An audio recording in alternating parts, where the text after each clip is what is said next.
We're in the secret VIP zone, folks. You've hit episode 240B, the VIP episode 4, my loyal podcast listeners, with the coach, Mr. Henry Daas.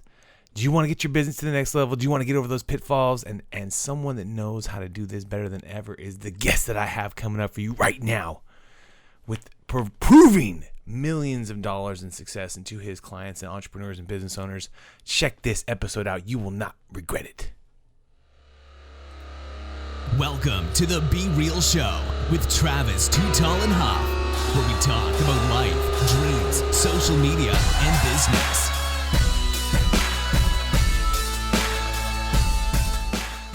Well, hello and welcome to the Be Real Show with Travis Too Tall and Huff.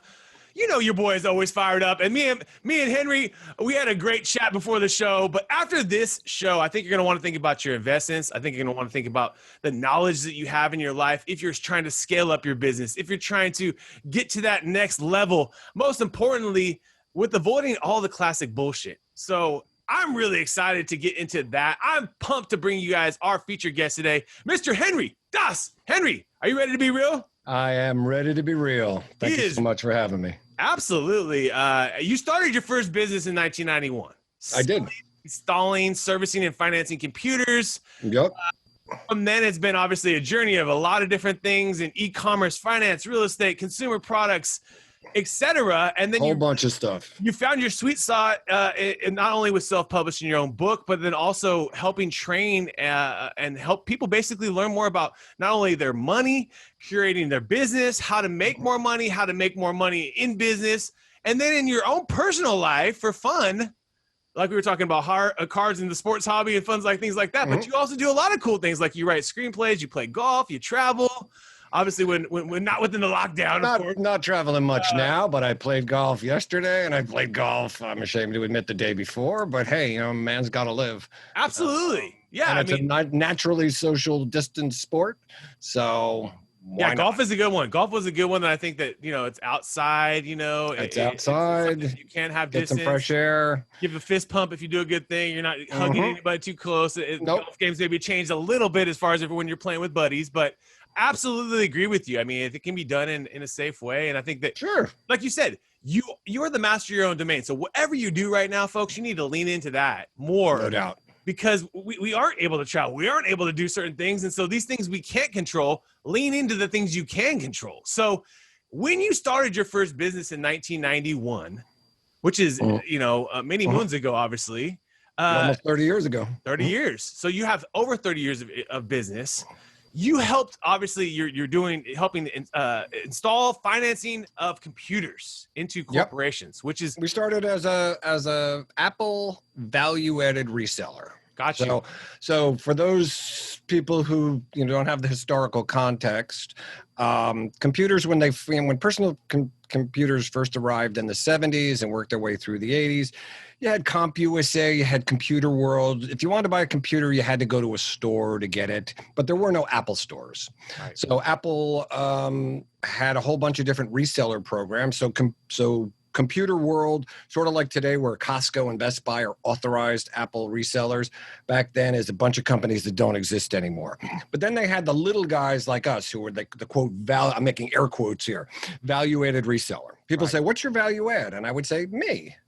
Right? That's my value add. You're going to be there with them. You're going to help them get through this process of servicing. I'm going to work with you down in the weeds and help you work through this stuff. So that was big because at the time, Macs were really only showed up in corporate backwaters. So we sold to Fortune 500 companies, but it was usually to the art department. So we worked with Sports Illustrated magazine and Fortune. We did a lot of business with Time Inc. because they're laying out magazines and they're using Macs to do that. Everything else in their business, they're using PCs. Right. But eventually what happened was our clients said, hey, we need some PCs too. Do you do that? It's like, we've never sold a PC in our life. But as I tell people who are new entrepreneurs, when you start, the answer to every question is yes, right? Do you do that? Yes. Do you do that? Yes. Do you do that? You're not a real business until the day you say, no, man, that's not what we do. Right. But when it's early on, you're just looking for business. You're looking for gigs anywhere you can get them. That's a great point, folks. Anyone listening to that, remind yourself of that, because too often We say, oh, I don't got no opportunities, but you're saying no to things that you could be saying yes to. And like you said, you don't say no to things, folks, until you know what you do.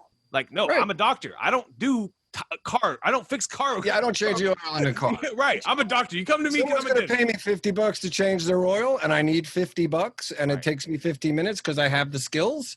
Right. Car surgery, personal surgery. Really? You're going to turn that away? You too proud?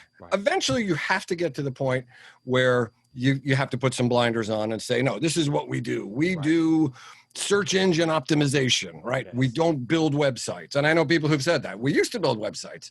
And then we found that we're going to stay in our niche because we're really, really, really good at that. And we'll let other people build the websites because we don't care. You know, let them build them. We'll fix them. Right.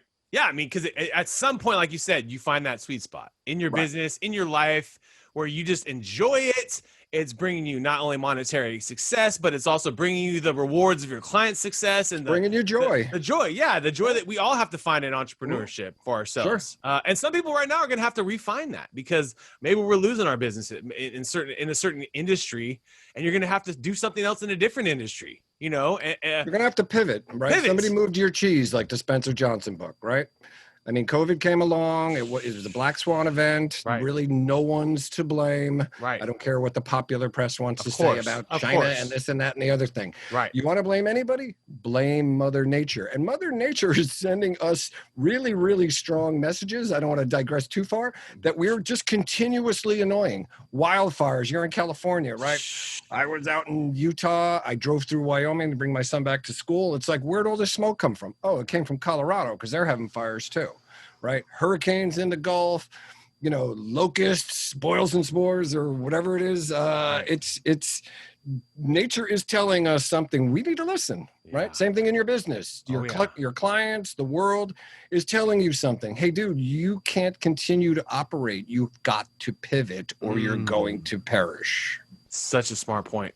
Yeah. And if your business is not profiting before this, you definitely got to get the hell out of it, you know, because a lot of people, businesses were not even profiting before COVID. This hits, you're in the water, dude. Let's just be real. You got to get in some other boat, and now immediately start doing it today. So pick up those opportunities. I always say, look at around you. I remember in March, started looking around me. Oh shit, the sports car market's going crazy. Oh, I got all these cars, man. Oh, you learn about it a little bit. I did research. I learned you how to do grading and things like that to get more value and preserving these things. And okay, I'll go send some cars off. And you start to learn by researching, right? And learning. But I would say I was looking around and saying, what do I got in my repertoire of things here outside of all my business things that I can make money on as an investor, as someone that, you know, enjoys things outside of just obviously stocks and bonds and things like that, Bitcoin, et cetera. We'll get into that. But then your sweet spot, my man, is now you're helping people coach. So at what point did you really find that that's you really enjoy that the most, I guess you could say, at this point in your life? Well, this was actually that first business in 91 is what I call an accidental business, or more appropriately, an opportunistic business, right? I got some low-hanging fruit from one of my college friends who was trying to source computers or running into trouble. I said, let me take a crack at it. Or you know what, I'd done more than $500,000 worth of business, and I quit my job, and I said, okay, I'm hanging up a shingle. I'm an entrepreneur, which is what I always wanted to be, right? You know, that's a pretty normal story. I'd say if we were going to do an informal poll with people, which I have done, probably 8 or 9 out of 10 businesses fall into that category. The coaching was a different ballgame. The coaching was, I actually sat down and created what I call a purposeful business. I said, okay, what do I want? Not that far from being an empty nester, right? And I want to be mobile. I want to be location independent, digital nomad, or whatever you want to call me. You don't want to be responsible for a massive balance sheet and income statement like I had in the past. It's just mine. Too many liabilities and worries. I work with other people's on their stuff because finance is, you know, pretty much my jam. But they make the decisions. I don't. I'm here to guide them along. So it's a little bit like the gray hair in the business, which was really, really appealing to me. And there are a whole bunch of other factors. I don't have to have an office space. I can work mobile. I can work from home. I can work from hotel rooms. Right. that's, that Beautiful. digital lifestyle. So, people ask me, did this COVID impact you in any way? It's like, I've been doing this for like 10 years, right? I've had clients in every continent except Antarctica. Not a lot of entrepreneurial opportunities in Antarctica, apparently.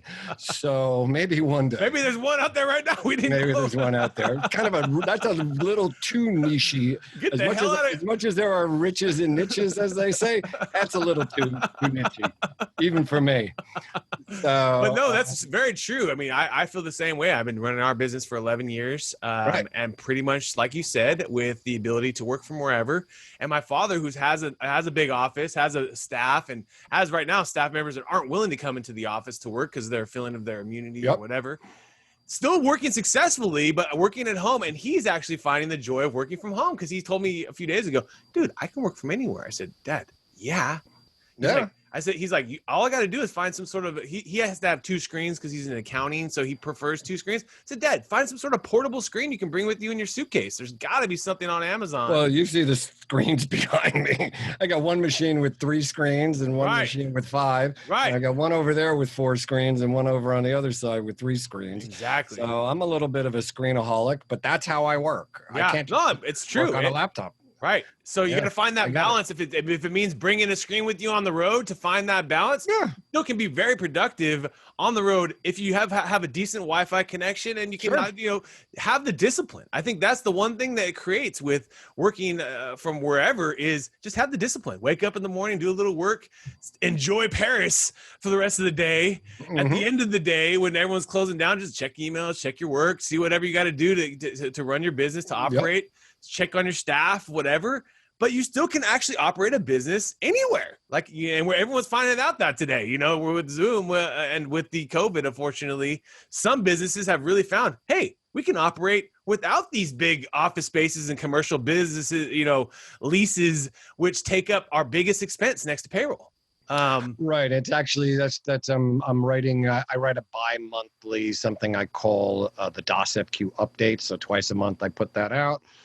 To my burgeoning flock of people, my followers, And this particular for October 1st, I'm really focusing on commercial real estate. I've touched on it a little bit, but now it's coming to a boil because in New York there's a moratorium on evictions, but it's going to expire sometime in the month of October.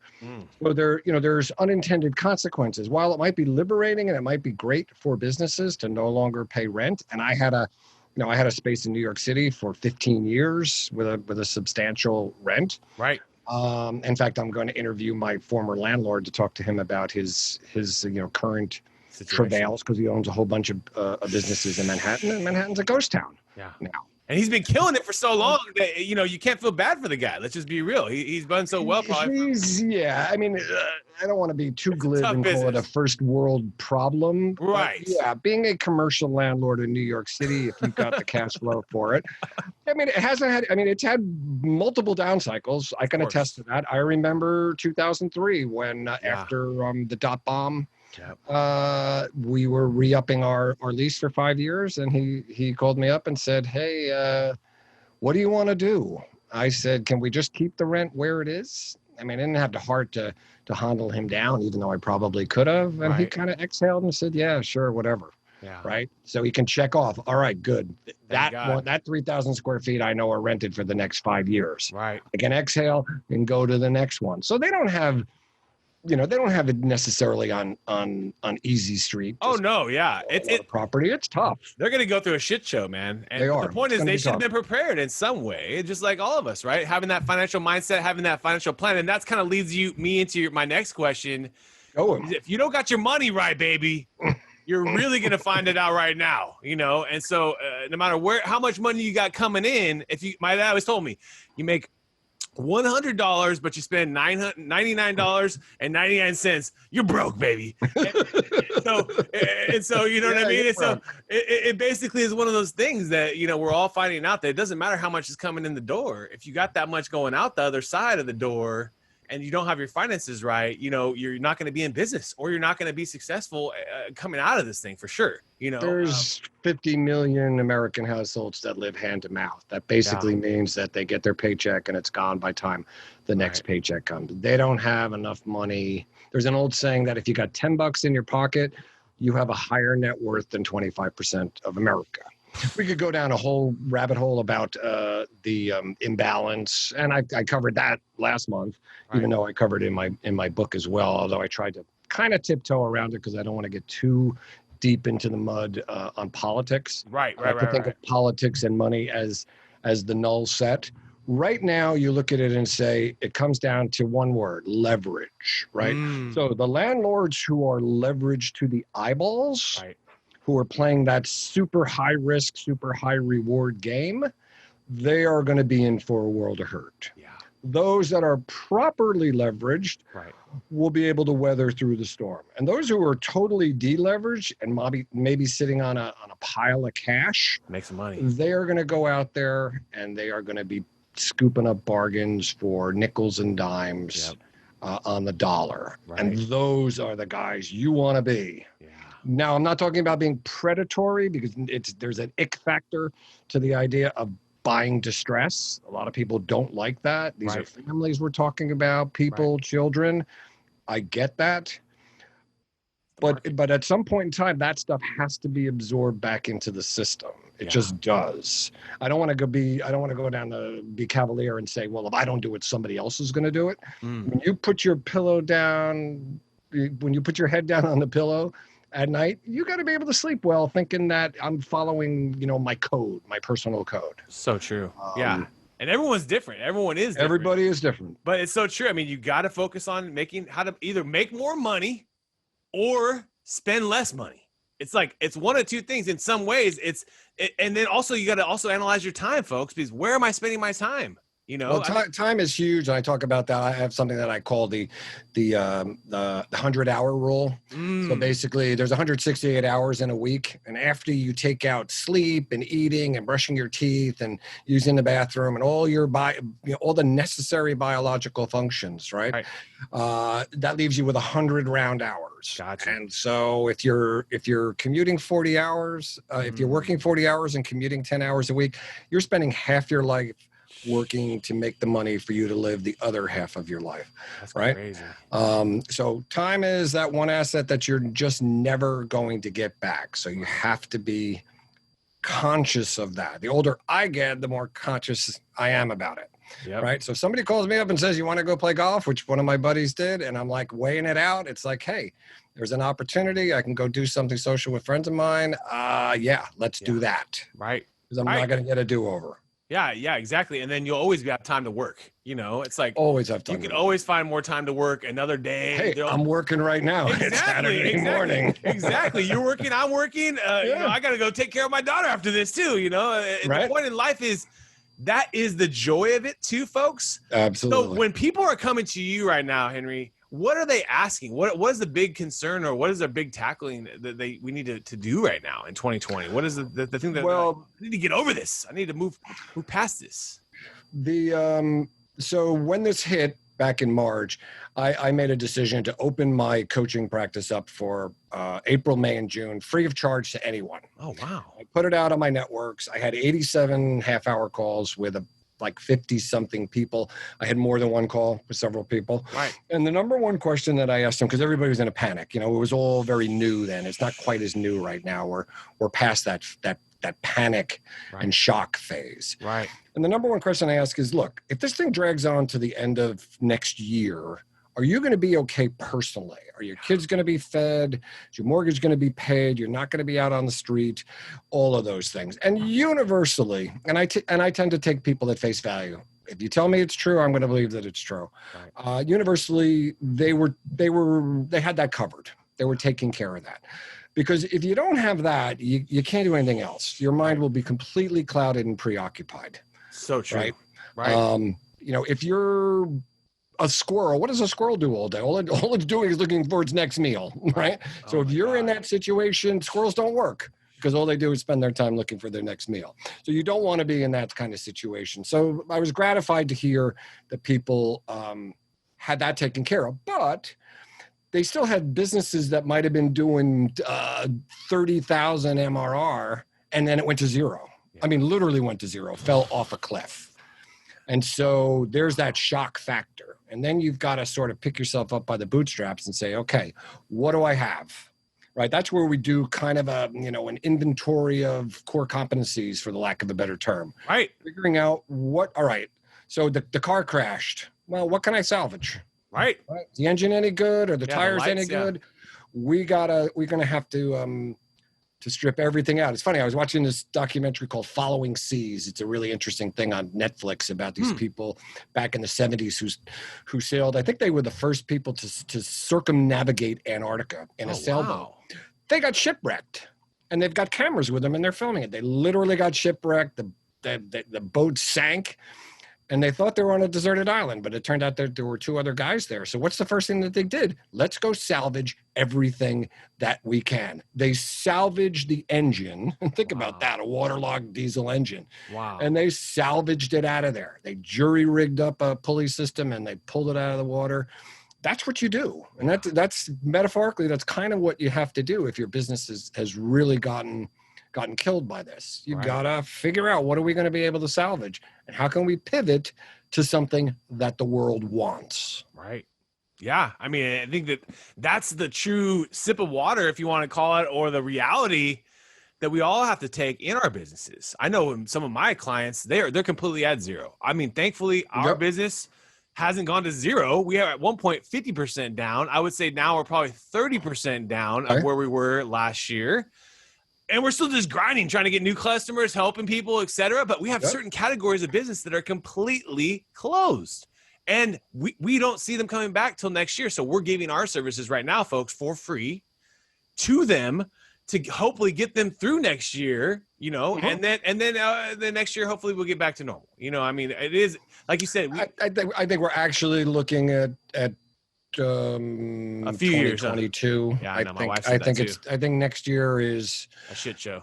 I don't know if it's going to be as bad a shit show as this year. It's going to be quasi normal this winter. If we can get through this winter without it really being a world of hurt, then I'll feel better about it. But for now, and I've done a lot of research. I just wrote a post as a guest on a blog on a financing site, and I was doing some research on the pandemic of 1918. And if COVID-19 parallels Spanish flu, this second wave that's coming, that was the deadly wave that killed most of the 675,000 people who died there. So I'm on tenterhooks here for the next several months. Me too, man. Yeah, I mean, I think I always say the most important thing you can get right now, folks, is your supplementations, folks, and also your mental supplementations and mindset, physical exercise. But number one thing they're finding right now, deficiency of vitamin D. Really? Oh yeah. Not out in the sun? As humans, we were built to be outside all day. True. And so over time, obviously, we got more and more indoor jobs and more inside. And even like for myself, I went out for a walk with my daughter today. So I got basically maybe 45 minutes to an hour of sun. But even still that, they say, we're requiring almost 8 hours of sun. So take a 5,000 IU vitamin D. It's actually a hormone, which I found out too. It's not unlike any other supplements. It's actually a hormone in your body. And they're finding that basically people that are having a real tough time with COVID, many news stories I've seen with this now, they're deficient of vitamin D. So just get a vitamin D supplement, folks. Most important thing, obviously vitamin C, all the other good ones, but vitamin D is the number one. That's the sun. That's what obviously the whole world kind of is evolved around. So what you're saying is I need to play more golf. Yeah, because I need to get the sun. Exactly. So it's totally. So I can tell my wife it's completely for medicinal purposes. Have to. Thank you for that. As a doctor, you get a doctor's note from your boy. Dr. T Huff is in the building. I got you a doctor's note, my man. But now we're about to take you into our top 10. Are you ready? Are you ready to let's go, baby? I'm ready to rock and roll. Apple or Android? Apple. Netflix or YouTube? Netflix or YouTube? I happen to like Netflix, but most guys on YouTube. Yeah, absolutely. I mean, there's good content on both. Instagram or Facebook? Wow, you're asking a crotchety old boomer. If I got to pick it, I'm going to say all the cool kids are on Instagram. Let's go, baby. Let's go. Chicken or steak? Steak. Steak. Do you have a favorite cut of steak? Do you have a favorite? If you were to sit down right now with I happen to like filet. Filet. So we cook man. steaks all the time. We tailgate a lot when we can go to football games. When you could have football, yeah. Right. Yeah. Who's your favorite football team?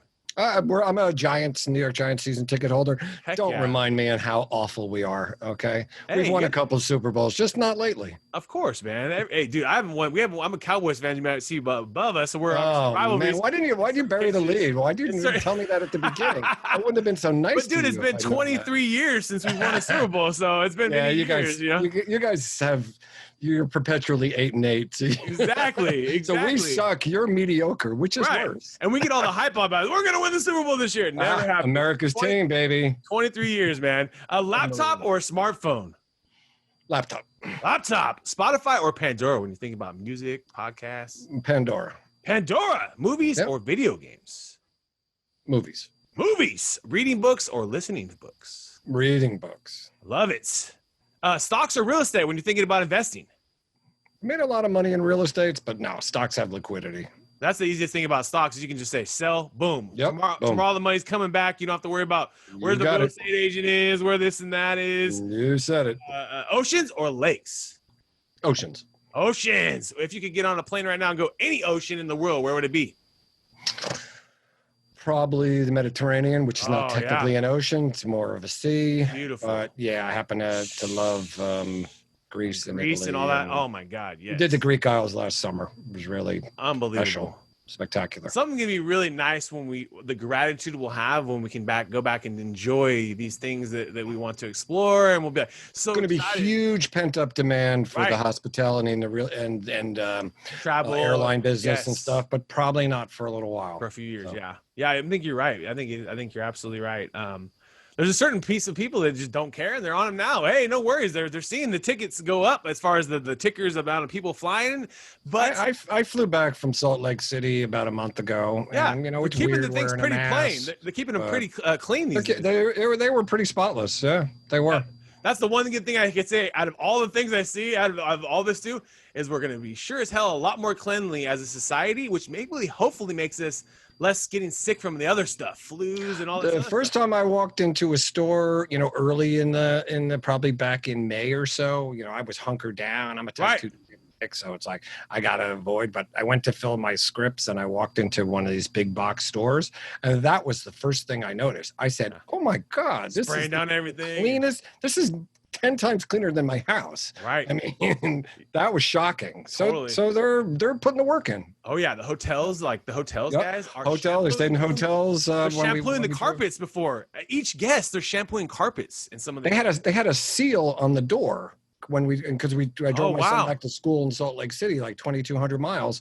So I had to stop. It took us like 3.5 days, and yeah, I had to break the seal on the door just to get into my room. See, it's smart. Like, hey, that's different things, just different things, just like on the food, the little seal that they put on the bags, kind of the same thing. It's a little simple thing, but it just makes us feel that much more. Even though that's not how you get COVID. It's like they tell you don't touch the flag stick. Right. It's like, really? Yeah. Everybody on planet Earth would have COVID by now if you got it by touching something. Absolutely. It's airborne. You don't need an advanced medical degree to figure out that, hey, wear a mask, don't cough on people, maintain your distance from other humans. And if you feel sick, stay home, man. Just don't go fucking outside. Just stay home. Yeah, exactly. It's not hard. Just stay home for, a week or two. Was that 10? Was that the whole thing? Huh? So, that was the 10. Now we're about to ask you a few more questions, my man. When you're waking up in the morning, when you're getting yourself ready for the day, why do you love being you? Why do I love being me? Yes, sir. I have an old saying, wherever I am is the place to be. Oh, so, yeah. There you go. That's what I always say. Maybe I'm an egoist. I don't know. I love it. But I wouldn't trade my life for anything. And I'm not saying it's been a bed of roses, because I've had, business failings and a partner commit suicide and, people die of cancer. I've seen my share. I've not been, some gazillionaire who's walking around on clouds. Right. But still, every day is a joy. Every day I ain't covered with dirt is a good day. Yeah, that's the only way to live, folks. And just remember, you are the star of your movie. Never forget that. You are the star. That is true. You are the protagonist in your own life story. Yep, no doubt. One of our past guests, Luca, was saying, hey, because he came from a streets of nothing from Italy and built many businesses, very successful out in Cambridge, United Kingdom. The point was, he said, hey, you wake up at 6 a.m. and you tell yourself, what would my perfect day look like when I go to bed tonight? And do it. Write it out and do it. What were the things I want to do? I'm going to play 9 holes of golf. I'm going to, just lay out what the perfect day is and do it. Because if you aren't doing that for yourself, you're going to end up in the weeds. All this other stuff gets caught up and this and that. And bottom line is, you don't think about that for yourself. Many times we think about, oh, I got to go do this. I got to go do this. But you're not thinking about what would that perfect day look like and live it, to your fullest. Because like you said, you only got so much time on earth. Do you think you will ever retire? Do you think you'll ever? No, never. No, you'll wheel me out sideways with my boots on. No, retirement. And I know people who because I'm 61 years old and I've been at retirement parties. Sure. And I know folks who retired and regret it. Like, it's pretty much as soon as it happened, they're like, oh yeah, wow, I lost my compass. Do I do? Now all of a sudden they're fighting with their wife all the time. I know people who retired and got divorced. People look for a second act. In fact, one of the fastest growing sectors of entrepreneurs, and I've coached a few of them, are called retirepreneurs. They're people who retired and then realized it wasn't what it was cracked up to be. My view of it is, as long as someone will pay me, I will continue to work forever and ever and ever, because it's not work, right? You're paying me basically to benefit you. Right. People are like, what? It's like, what do you mean by that, Henry? It's like, well, if I coach you for free, you're going to miss calls. You're not going to do stuff because there's no value in your head. There's no accountability. I said, if you're going to pay me $2,500 a month, my life is not in the balance if I don't get your $2,500. Right. It isn't. No one is. My kids aren't going to have to eat mac and cheese instead of chicken or steak. Right. Not going to have an impact, but it is going to impact you. Right? Because now you got $2,500 worth of skin in the game. So you need to do the work, or you're the fool who's wasting your money. So true. Right. And that's hard for a lot of people to understand. Yeah. But I think it's really important. It's just like trading stocks. You can put stuff on your watch list. Like, I put stuff on my watch list, and then all of a sudden I turn around because I wasn't watching and I didn't have any money in hand, and the stock ran away from me. It's like, crap. I put that on my watch list for a reason. Right. I had triggers in there, but I snoozed them and I ignored them. And then I turned around and the stock ran away. And I won't chase buses when it comes to trading stocks. I'll just go to the next one, or I'll wait for a retrace like we've had recently. Nikola. That's why I bought Tesla. I had a crappy buy point, but I said, you know what? I'm going to buy 20 shares of Tesla just so I plant a stake in the ground, and I'll build a position up. And I've been trading long enough that I don't have to have the perfect buy-in. I can wait for some pullbacks and follow my charts and level that up. Right. And I'll do well. Oh, yeah. Best stock I ever bought, dude. 2013, $23 a share. I'm out at like a $4 cost basis with the split. Yeah. And the thing is just taking off. And it's one of those stocks that it's been an incredible thing to not want to sell along the way. You take profits when they come. Yeah. Like I've owned Apple for many years, and my cost basis is tiny on it. But I've also taken profits 3 or 4 times in the last 5 years because it gets toppy. Right. And you look at the charts and it's trading +3 ATR. Which is you'd have to Google that term because I'm not going to explain it. But it's basically way overbought. And then the position starts to stretch its boundaries because I have portfolio rules that keep me diversified and kind of force me to take profits because nobody ever went broke taking a profit.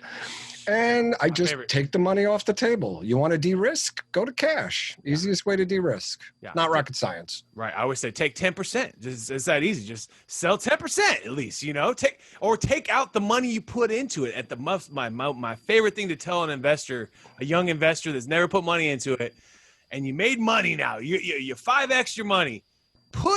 Take that damn money that you put into it. If you put 1,000, 10,000, 5,000, whatever, take it out.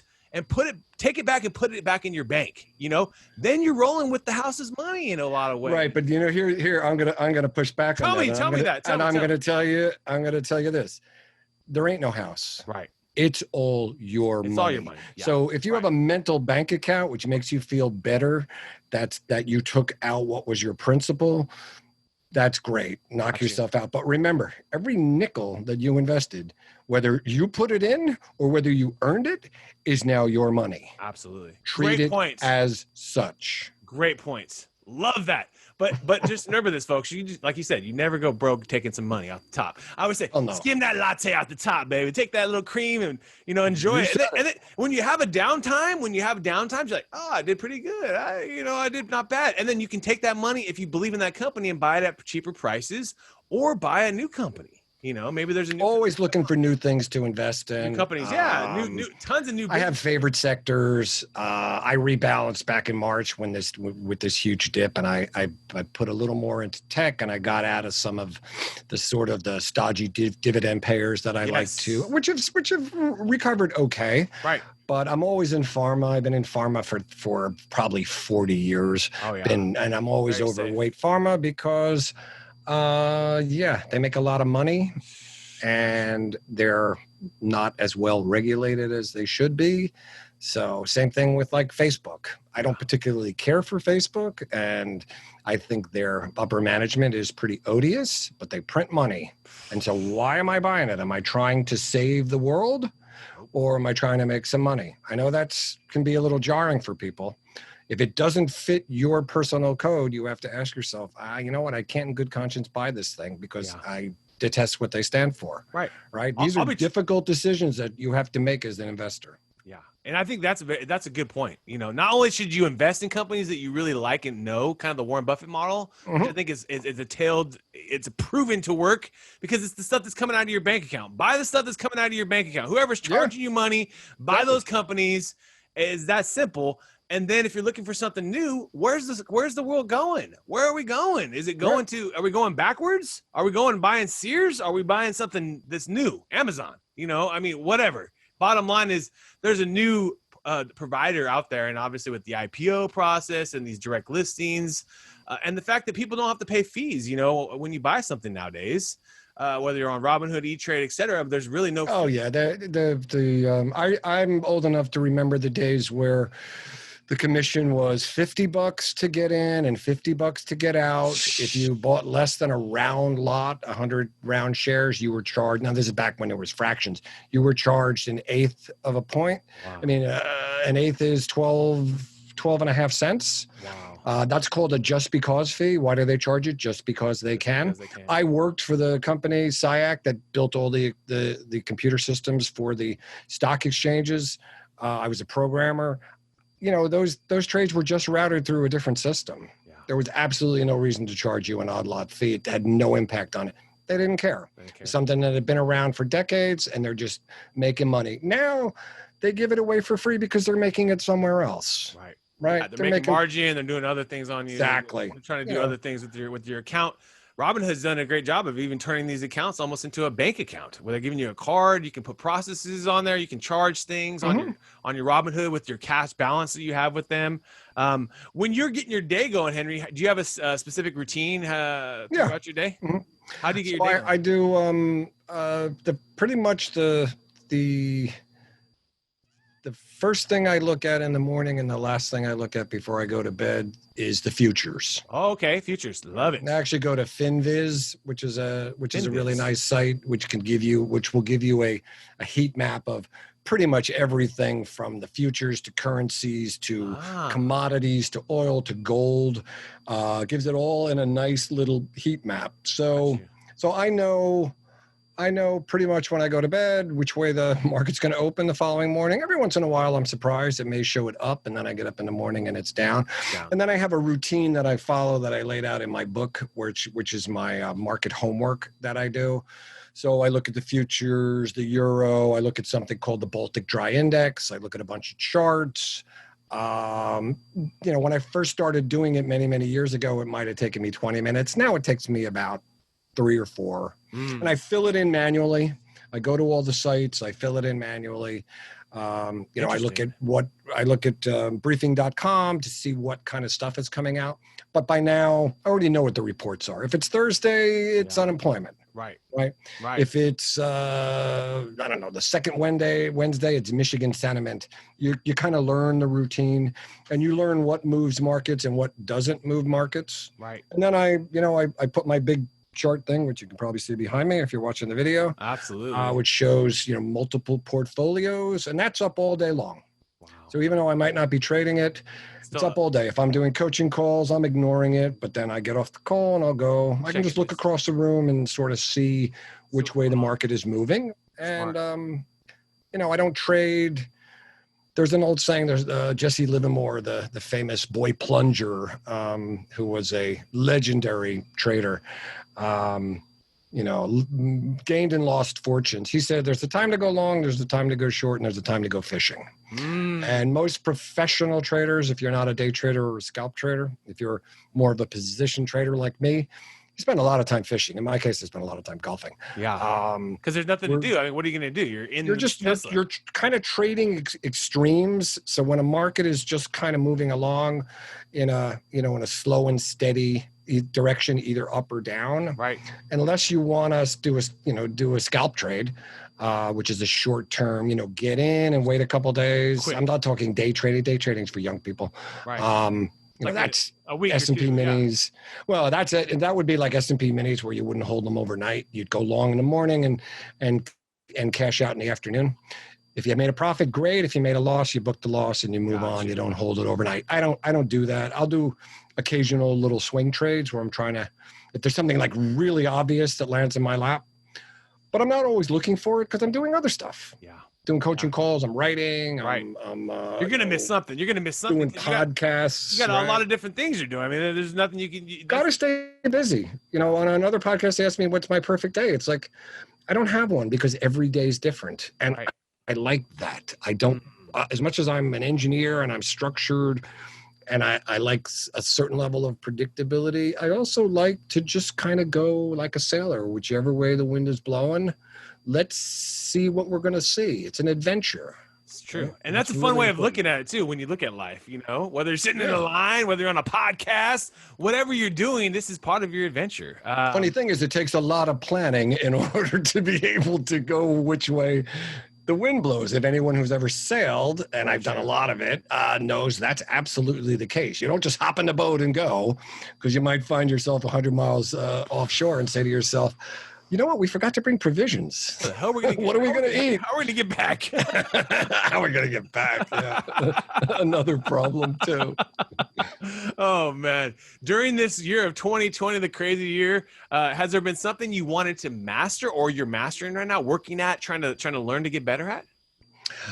I'll tell you something funny because it just happened this past week. So when I wrote this article for this website, they said you need to do SEO on this, right? I've never written anything, and I wrote a 432-page book, and I write 2 blogs, a personal blog, and so I might write 5-6 articles a week, but I'd never ever written something to be optimized. So they gave me access to this software, and it gives my article a score C-. That's just the SEO score. And I'm trying to figure out. So I click on some examples they give me of you should shoot for a minimum of A-. And so I clicked on this A- article. I won't tell you who it's from. It was from a big, gigantic consulting firm. And I read this whole article and I said, well, the good news is it rates an A- because it's got 1 million keywords in it. The bad news is I learned absolutely nothing from this article. Yeah. It didn't even confuse me. It was just, there was no there. It's like a word jumble of keywords. Right. So I had to go in now to my article, and I had a personal mission. I said, I'm not going to get to A-. I'm going to get to A+. And it took me like 90 minutes of work to get that article to rate an A+ for Google SEO. And I wanted to do it in a way that didn't ruin the article, that I could still keep my quirky voice and so that that I wrote it. Right. But it had all this other stuff. Because I sent the guy a meme. I said, I'm writing for robots. I said, I'm a little meme of a robot. I've never written for robots before. I write for human beings to read. Right. So that is something I'd like to master in a way so that when I'm creating new stuff, It isn't a C minus, right? It comes in at maybe a solid B plus or A minus right out of the gate. Right. That's going to involve my changing my style a little bit to be maybe a little more keyword rich. Right. Right. Because I try not to use the same word twice. Right. If I'm using a verb, I'll change it the next time I use it. That's just my writing style. Right. It's like, no, it's really more about nouns. So it's like, no, this should show up. It was basically called Pandemic 2.0, like how to deal with your business moving forward for the next phase of the recession. Right. So it's suggesting, you got to have the word coronavirus crisis 2 to 4 times. So I have to figure out how to weave that in. Right. That's going to be, there are people who probably do this right out of the box and they're laughing right now saying, yeah, that's how we write, dude. But that's not how I write. Right. I don't think that's how anyone writes. That's just what the internet wants people to write. I guess. I don't know. The reason why you want to learn that is that so your article gets more amplification, if you want to call it. Gets more views. I get more traction. I get a higher ranking. I mean, I will never rank on the first page of Google for business coaching. Most people won't. I'm just not. I mean, those guys that are there are entrenched and they've got 5 gazillion backlinks and this and that. I don't care. That's not really how I get my clients, so it's not that big a deal. And I'm not a pissing race, That's the thing. I could pay for the keywords if I wanted to put 100%. The budget towards it if I wanted to. Yes. Something about that strikes me as being a little icky, so I don't want to do PPC. Yeah. I mean, if you wanted to, you could do like a targeted $5, $10 a day campaign, a real genuine message. And a lot of times those things pop up on the first to third pages, and it does work. I mean, it really does. We have lots of different clients that PPC works. The key thing is I find it does. It definitely works. There's a sweet spot. There's a sweet spot for most people where you don't want to do too much because then you can't even handle the inbound if you were to get 1 million new customers. So it's almost like that sweet spot of just being in the influencer spot. When someone's looking for me, I'm right there next to Tony Robbins and next to all these top guys. Right. And then at the end of the day, you haven't blown the load on the ad budget. You're spending $150 a month or something, or $300 a month. It's pretty affordable for most businesses, So that's where I always say the sweet spot is on Google Ads is between $5 and $10 a day. That's just when I first came across this probably 20 years ago, when I had a website that sold technology products and stuff. Right. We were spending thousands of dollars a week on this. I'm like, where is this money going to? It's just like evaporating into the ether. So I'm a little imprinted. But I think there's stealthier ways because the folks that I'm trying to reach as far as the business owner, the $1 million plus business owner, although I'm working with a startup now, which is kind of unusual. It's funded because they got to have money to pay me. Of course. So I'm looking for them. I mostly use LinkedIn. I have a couple of VAs who do that stuff for me. But it's also via, LinkedIn is gigantic and it seems to be 99% sellers of their talent. And maybe 1% or less of people who are genuinely looking to buy. Looking buyers, this. And as a coach, in fact, I had my VAs doing all this stuff, but I respond when somebody responds. When someone gets the response going, gotcha. Yeah, so I do that. So he said something about there's a disclaimer on my bio about, and I read it, and it's like if you're in my industry. And he's in a weird esoteric industry. Great. If you're a coach or this or an SEO or blah, blah, blah, don't bother to contact me. Yeah. Because you're constantly getting bombarded by these people. I thought that was really interesting. So what did I do? I sent him I said, you know what, that's great. I sent him this article that I just read 2 days ago from Warren Buffett about, 4 things that that successful people do.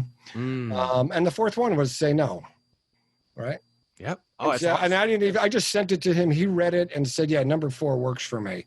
Yeah. Right. It's obviously a guy who's into saying no. I've always had a hard time saying no to people. I just don't like to say no to people. Yeah, me too. The answer to every question is yes. Yeah. As I've gotten older, I've realized that I've probably given away 7 figures of my talent for free to people. Coaching. Yeah. but that's my pattern and that's how I operate. Yeah. And I can't go against that. I'm not all of a sudden just now going to start selling everybody. No, it's just not my nature. Yeah. I think you got to go with what's working. It's obviously work for you, you know, and I think that's the most important thing is self-awareness. And you, my man, have that. And be mindful. It's so true. It's so true. Do you have a favorite app on your phone right now? Is there a favorite tool you like using that you're like, I love this app. I love using this mobile app or tool on your computer? No, well, it's on my computer. You know what I've recently discovered about 2 weeks ago, something that people are they're gonna laugh because they're like, that dude, that's been around forever. Discord. Oh yeah. So yep. So Discord somebody chats. set up for one of these groups that I'm involved with. You know, the Slack channel has gone Slack. It's like there are hundreds of members, but nobody uses the Slack channel anymore unless there's an event for this group. But now there's no events. So one of the guys in the group set up a Discord channel, and they have a Thursday social hour. I keep it up all the time. I check on it. If I see somebody I know, and I know probably at least 100 people in this group that I know personally. So it's not unusual for me to pop up and it's like, oh, there's Andres, right? And I'll just pop in and they're in the middle of a chat. I don't care. They see me pop up. Yeah. Oh, Henry's here. How you doing, dude? It's great. I don't know who your father is. In fact, I don't know hang on. who you are, Siri's but talking you to me. can tell me. She's like, Siri's like, hey. Siri's eavesdropping on my like, conversation. hey, you she wanna does order- that every once in a while. I have an Apple Watch too, and every once in a while she's like asking me stuff. It's you like, I wanna don't say order- anything. You want to order 500 gold toilet papers from Amazon? How many Krugerrands do you want to go short? Please tell $5 million worth of Tesla stock you want? 5 million Bitcoins. Is that what you wanted to short? Yeah, that's what I wanted to short. 5 billion. I bet you that's happened. You know what? There was, this is a funny story. It's reminding me. There was a, this is going way back to the 90s, but at the New York Stock Exchange, there was a program that was part of a test thing that actually had that took voice commands. We're going way back into the day.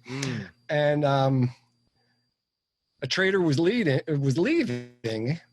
and said to the person who was operating this voice thing, good night. And the person said goodbye. And the voice activated thing, when it hears goodbye coming from that voice, goes into shutdown mode. And it prematurely shut the system down. Wow. Yeah. Crazy, huh? Story. Crazy stuff. Auto. So be careful with your voice activated stuff. And that's, again, voice activation back then was awful. I mean, it's awful now, but it was really, truly awful then. Yeah. I think that's the one area that, we're obviously on a podcast format. Audio is a huge format for so many different people because you can be doing different things, listen to the podcast, etc.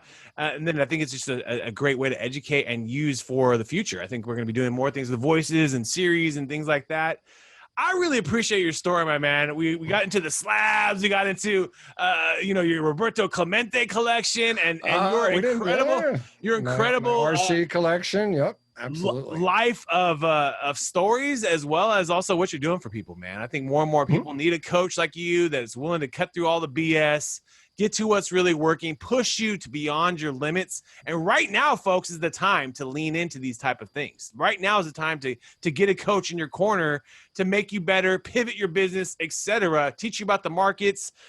So, Henry, where is the best place for people to find more about you? Where is the best place for people to learn more about? So there's a couple places. I'm running a little promo as an experiment since I've been doing a lot of podcasts. I've done almost 40 of them now. Nice. Good job.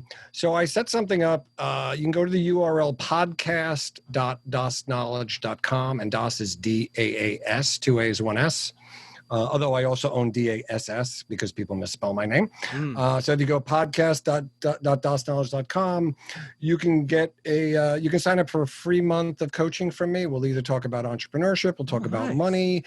We can talk about a little bit of both. If you want to talk about golf or baseball cards, I'm sure we can fit that in, or anything else, because I have my interests are a mile wide. My sister says I'm a mile wide and an inch deep, and I say no, I'm a mile wide and a mile deep. Yeah, I am 1 cubic mile. So that I'm doing for podcast listeners. That's awesome. Daas Knowledge is my main site. If you want to see my baseball card collection, you only have to go to Henry Daas, HenryDaas.com. that has, you know, my scripts and it even has links to all my business sites, even my wife's business site. So yeah, it's very cool. I liked your henrydaas.com website. Very cool kind of way of showing your story. Now different than just a simple bio or something like that. Just a very cool aspect. I like. Tried to make it cool so that it holds people's interest instead of just the usual boring vanity stuff. No, it really did. I was like looking at, like I said, that was the first thing I gravitated was your cards, looking at different things you like. But the point is that folks, he's giving you guys a free coaching session. So take advantage of this. No, it's a whole month. A whole month. We'll do. Oh my God, folks. Jesus.